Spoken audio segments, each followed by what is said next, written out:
मनोज हम दूसरा रूप में कि पियल ना छोड़ब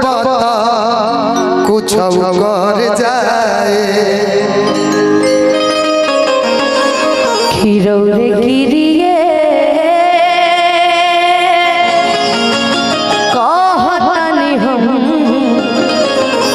ए राजा कहियो माहुर खा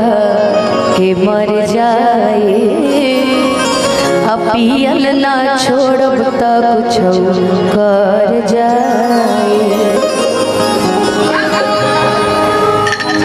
कि हे राजा कहियो माहुर खा के मर जाए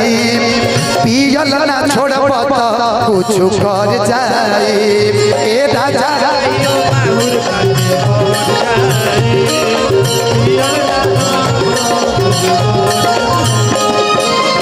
रौरे गिरिए कहतानी हम रौरे गिरिए कहतानी हम ए दादा कहियो माहुर खा के मर जाए पियल ना छोड़ब त कुछ कर जाए ए राजा कहियो माहुर खा के मर जाए पियल ना छोड़ब त कुछ कर जाए कहियो माहुर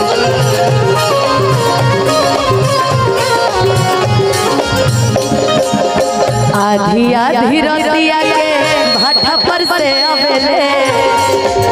पीढ़ी के केवाड़ी हमरा के जगवेले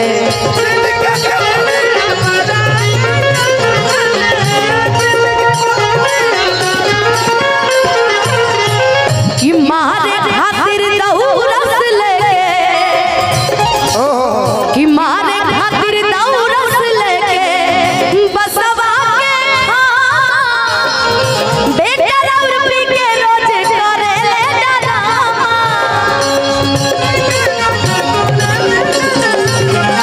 हमरो के लगई सुतालिए आपा बेटा और पी के रोज करे ले डरामा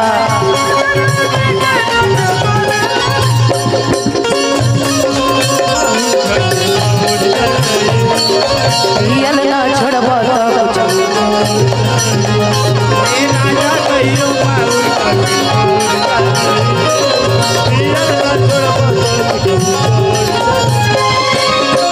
अनुपमा जी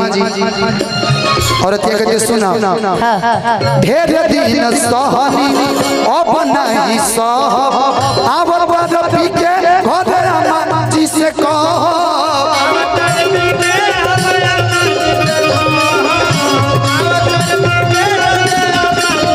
अब जान जरो अब कुछ एक गाना पे कहलो भी काल हो जाए हम तारा के हम जोड़ दिए ल कहीं यही से कह सकत ढेर दिन कहनी अब नहीं कह जात पानी घरे अब अम्मा जी से कह अम्मा जी अम्मा जी से कह लेकिन